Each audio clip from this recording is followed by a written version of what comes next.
What is up? It's Chris Gonzalez here, back on another Tuesday for another episode of Trade Talk Tuesdays. And this week I'm going to be talking about Space Ghost, published by Dynamite, and this is volume 1. And right off the bat, this series is great, but let's get into it. I'm going to read the excerpt in the back. So, some say he is a policeman who has abandoned the strictures of the law. I think it's supposed to say structures, but whatever. Others say he is a phantom, the sole survivor of a war-torn planet, and those who have survived his wrath claim he is a force of nature, able to bend the very elements of creation to decimate his enemies. They call him the Space Ghost, and his adventure begins here.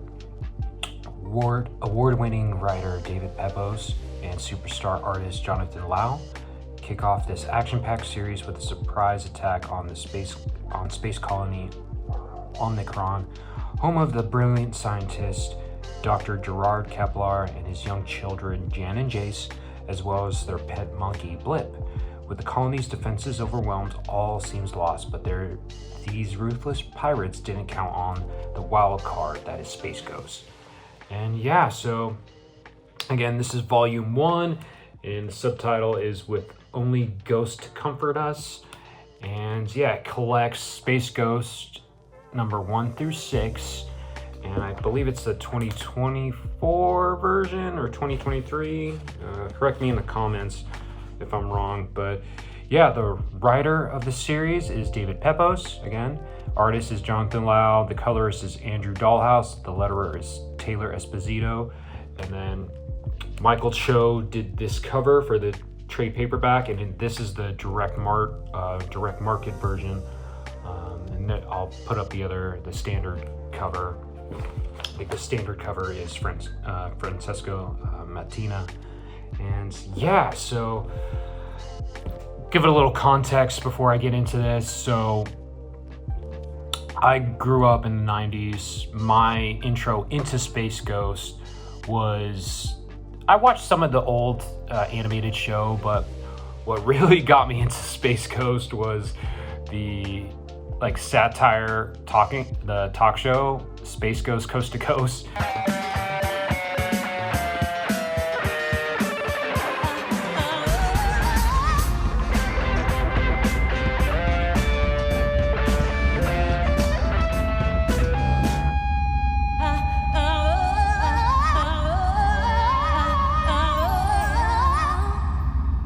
Hello, I am Space Ghost. Welcome to my show. And it was a more comedic version of the character, and I just remember watching it late at night, and that was my main foray into the IP of Space Ghost. So, but I've been hearing great things about this run by a lot of fans, and yeah, and after reading this, I understand why. This series is great. It's a more serious interpretation of the Space Ghost character. And so yeah, like the excerpt said, it starts off with space pirates. They're attacking the space colony. And this is issue 1. It's the scientist. And again, he has 2 small children and a pet monkey. And the reason the space pirates are attacking this space colony is because it has something to do with the monkey. They're after the monkey. The monkey has some type of experiment on him, and because the monkey's named Blip, and yeah, they're after the monkey, and it's a prototype. They implemented some technology into Blip, and so that's why they're after the monkey. But yeah, so in the first issue, these space marauders, they attack the colony, and yeah, Jan and Jace's father tragically meets his end. Where is it? Yeah, right here. Their father dies, and then Space Ghost comes to save the day. Right here. And then, yeah, the artwork, really good. But what actually sold me and got me into reading this was David Pepose's scripts. The writing in this is top notch. This is one of the few times where the writing really stood out. Like, I was just sucked in I was hooked from the beginning. And yeah, so this, again, the first issue, initially Jan and Jace, they're scared of Space Ghost because they don't know his intentions, so they start running away from him. And then eventually, you know, they run into two guys that are on the Galactic Patrol. But if you watch Space Ghost in this series, it brings back some of the characters that were on the Space Ghost Coast to Coast show, and one of them is Brack. And again, I know Brack for being more comedic, and this is Brack right here. But Brack in this comic is very evil and serious. But yeah, Brack and his partner, they're trying to get the bounty on Blip. Blip is right here. So now they start, they're trying to kidnap, but then Space Ghost comes in, saves them once again, and then eventually they defeat Brack. Space Ghost defeats Brack with the help of the kids. And then at the end of issue 1, Space Ghost takes the kids in. And then this interpretation of Space Ghost, again, it's more serious. And then issue 2 starts off with a flashback and gets into more Space Ghost backstory, which again, I'm not too familiar with. Apparently he is a scientist named Dax, and on his planet was destroyed, and right here you can see him holding his wife and kid. They died. So now it jumps back to Space Ghost and Jan and Jace going back to Space Ghost base, which is, again, I believe this is his former home planet, which has been completely destroyed. So that's his home base. And Space Ghost, he's kind of it takes him a while to warm up to the kids. And so he's very strict. And then in issue 2, Space Ghost, he has to leave his space station to fend off incoming asteroids. And he tells the kids to stay there. And then so again, it gets into more of Space Ghost's backstory and how he developed his technology and why he's seeking out justice for, his family's demise. So the kids are just bored at the space station, and then what happens? Jace, Jace is the boy. He takes the Space Ghost ship out for a joyride, and then eventually some type of energy monster attacks the base. Yeah, again, I like the panel layout here. So yeah, this is just a really fun comic. And then at the end and the kids and Space Ghost, they eventually work together to defeat this space monster by luring it to this tower that's on their base, and they siphon all of the energy monster's energy to this tower to shoot them off into space. And that's pretty much how the issue ends. And then Space Ghost, he's like, you know what, you guys proved yourselves, come join me and let's become this superhero team. And they get their classic costumes. So yeah, that was issue 2. And then issue 3 just goes through a montage of their adventures as a team, fighting crime together. And then eventually they're fighting off against this lizard race. And then eventually this woman called the Widow shows up and saves them from the lizard people. But you can already tell just by looking at her. I mean, this is a great image right here. You can tell she's up to something nefarious, but she comes with a proposition for the team, and because the main villains or antagonists of this comic, it's this corporation called RoboCorp, and they're the ones after Blip because they want to, you get whatever technologies that's been implanted in Blip.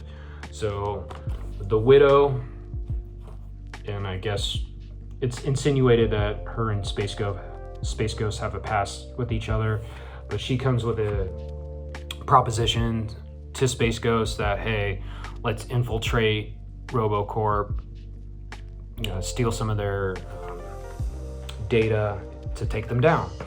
But again, not all is as it seems. And then Space Ghost, he's initially hesitant, but the kids, convince him to team up with Widow because, again, RoboCorp's also the ones behind the death of their father. So they come up with this plan to infiltrate their corporation. They're gonna put like 2 hard drives into their computer mainframe to download all their data. But then it's revealed that Widow is just double crossing because this guy, what's his name? He's Dr.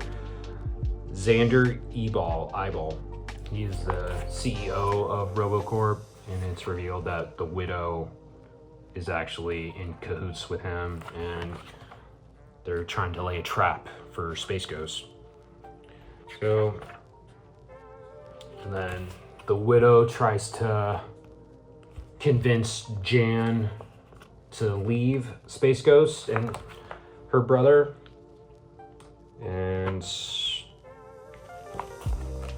but Jan doesn't do that, and the Widow, she has like this bracelet that controls all the plants, and so Jan takes that and uses it against her, the Widow. Is the Widow, she tricked Space Ghost and trying to kill him with the plants, but again, Jan steals the bracelet right here and then uses the plants against the Widow. And yeah, that's pretty much it. And then the Galactic Patrol, they were lured to RoboCop and to RoboCorp, and Space Ghost leaves the Widow for the cops to take her. So, and then it says, "Dear RoboCorp, you're next." So awesome. And then we get into issue 4, where it goes into another character from the Space Ghost Coast to Coast TV show, is Zorak. And again, I know the comedic version, but this one, dude, this version of Zorak, very deadly and crazy and evil. So his whole thing is he's trying to summon this mantis like entity from another dimension. So he's assembled a cult. But yeah, this is Zorak. For those who know about Space Ghost Coast to Coast, you'll be like, oh, that's that one alien. Like, yeah, very comedic. So it flashes again. This is like, it starts off, issue 4 starts as a flashback, just getting more into Zorak's background, and then it goes back to the present, and then there's an alarm going off where Zorak, he's escaped prison, and Space Ghost, he tells Jan and Jace like, hey, Zorak is too dangerous for you guys to encounter, so you have to stay behind, and he's gonna take care of it. So Space Ghost leaves the kids on their base, and then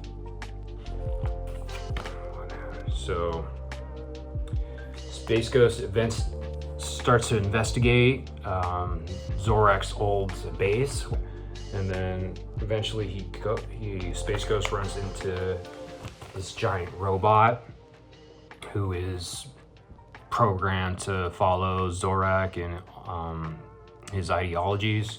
So that robot and Space Ghost get into the fight, and meanwhile, back at the base, the kids are kind of upset that Space Ghost didn't let them go along with him.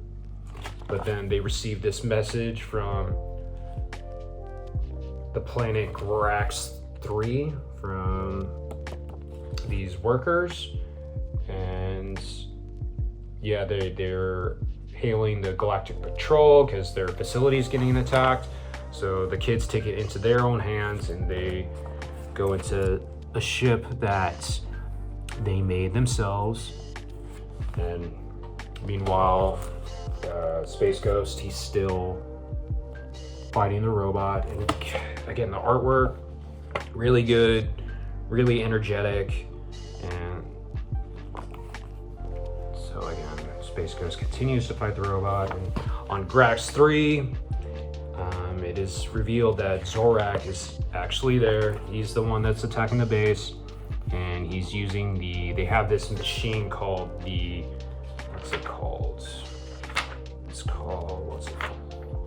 it's called the Hadron Collider, and that's supposed to pretty much open a rift in space to, summon that entity that Zorak's trying to summon. And the entity is called Lokar, the Locust of the Apocalypse. That's what he's called. So he's trying to get that rift open, and the kids are trying to save the scientists at the facility, but they try to use stealth with their Invisibelts that Space Ghost gave them, but they were captured. So meanwhile, again, during this, Space Ghost still is fighting the robot. And then eventually, Space Ghost defeats the robot. But then Zorak sends Space Ghost a message saying, hey, if you don't come and do and follow my orders, the kids are gonna get it. So again, the kids were captured, and Zorak uses them as blackmail to lure Space Ghost to the Grax 3. And then so this issue 4 and 5 were like a two-parter. So next issue 5, they're back at Grax 3, and Space Ghost, he's pissed. He's like, Zorak, you've gone too far. Where are the kids? And Zorak's like, I need you to use because Space Ghost has these armbands that are pretty powerful. So Zorak needs Space Ghost to use his armbands to shoot out energy into the collider to open the rift. And Space Ghost thinks Zorak is crazy because he says, oh, Lokar doesn't exist, it's all a myth. And meanwhile, again, the kids are being held hostage.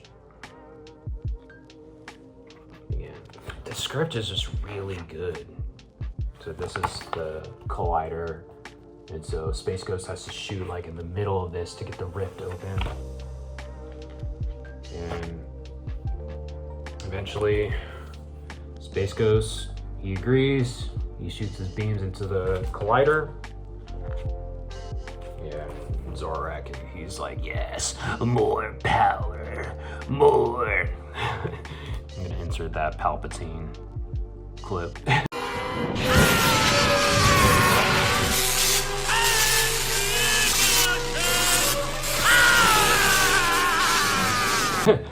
But and then eventually Blip wasn't captured, so Blip uses his Invisibelt to help the kids escape.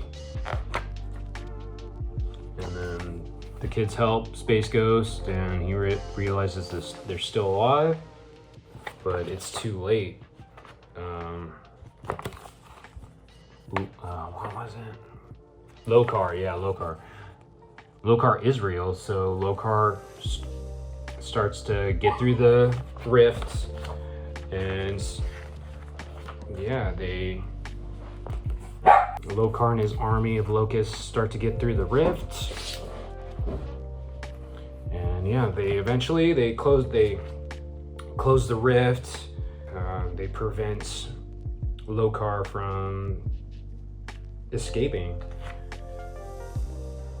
and then Jace, Space Ghost was in trouble, so Jace, he shoots Zobrak, whatever his name is. And Jace, he's really distraught. He thinks he kills him, and then Jace is so distraught that he quits. And that's the end of issue 5, and then issue 6 gets into another character from Space Ghost Coast to Coast, and that is what's his name?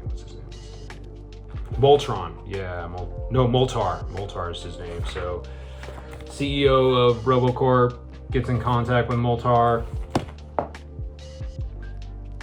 and again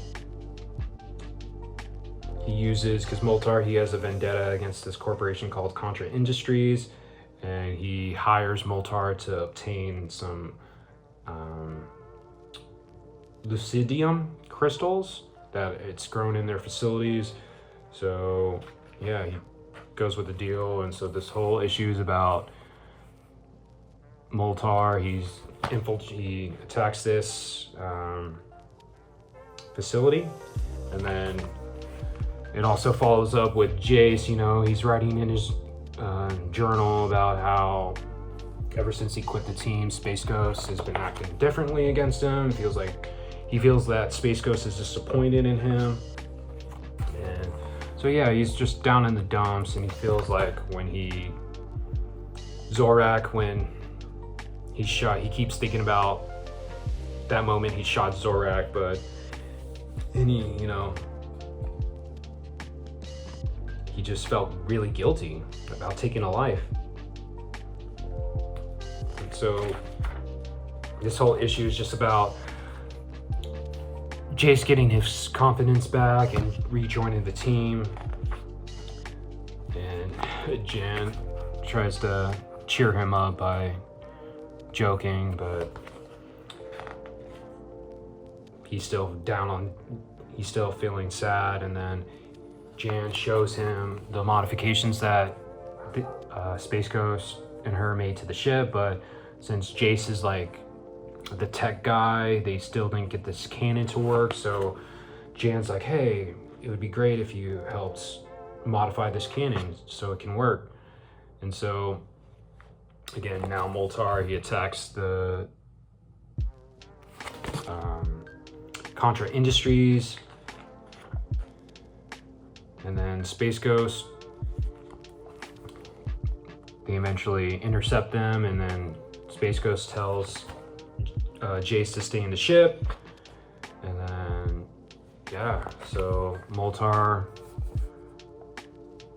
uses his abilities to create like lava from erupting into the facility, and then Jace gets back into the game, and he modifies the cannon to freeze the facility, so he helps save the day and he rejoins the team. So that was pretty much it.